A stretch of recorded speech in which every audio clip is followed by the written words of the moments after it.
Mr. S! Oh, you smell of Haley. The only reason you're not dead is because I need you. Look, I'm gonna turn you into a real man. The kind of man who can win back my daughter. All right. Well, I thought giving you a blanket party would have done the trick, but I guess we're gonna have to do this the hard way.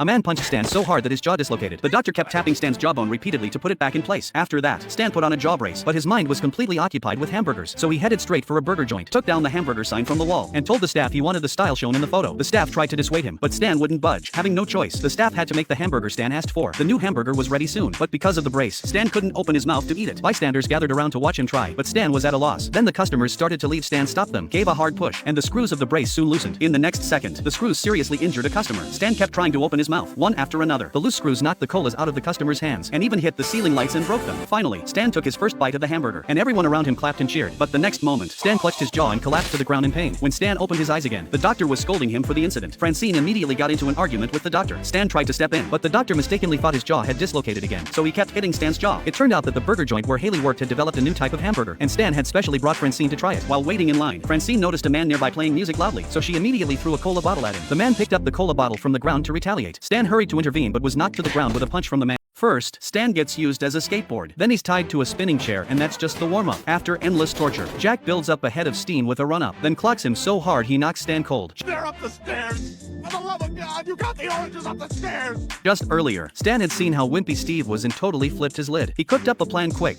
to toughen Steve up. Out here, I'm not your dad. What are you talking about? He beat the crap out of him, but Francine found out about it. Steve, oh my God, who did this to you? And Stan just kept spiraling out of control, making Steve's life totally miserable. To hunt down the bully, the whole family heads to the school. As the security footage rolls, Stan's panic skyrockets, but he can't stop what's coming. You're Steve's bully? Oh, gotta go to my xylophone lesson.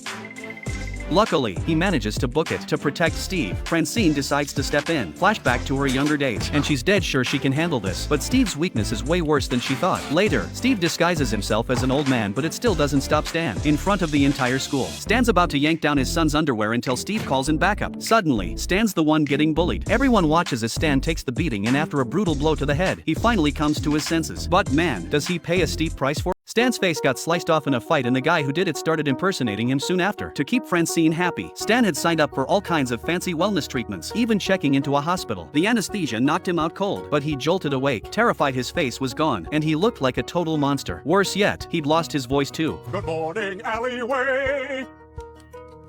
Fuming, Stan stumbled back home, but his family obviously wanted nothing to do with him. Cops arrested him right away. Later, Stan tracked his family down and tried to take them to the hospital, only to find it had been torn down. Even the billboards on the street were wiped clean. Stan lost it, and the imposter just kept mocking him. Turns out Stan had seized the guy's house years earlier, ruining his family. Now he was out for revenge. What he didn't notice, cameras had been rolling the whole time. I can't get through to this guy! Arrest him!